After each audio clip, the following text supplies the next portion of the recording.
ఏ కారణం లేకుండా నిన్ను ఇతరులు విమర్శిస్తున్నారంటే నువ్వు చేస్తున్న పనిలో విజయం సాధించబోతున్నావని అర్థం. ఆ కారణంగా ఎదురయ్యే విమర్శ నీ విజయానికి నాంది అవుతుంది.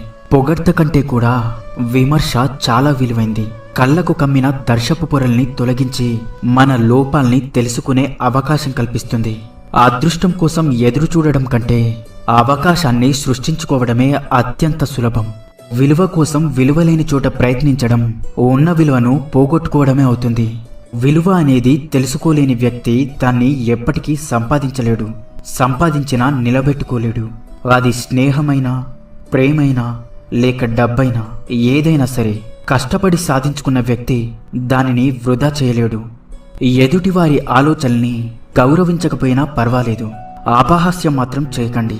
ప్రతి ఒక్కరిలో ఏదో ఒక గొప్పతనం ఉంటుంది. మనకు దాన్ని చూసే గుణం ఉండాలి. దానిని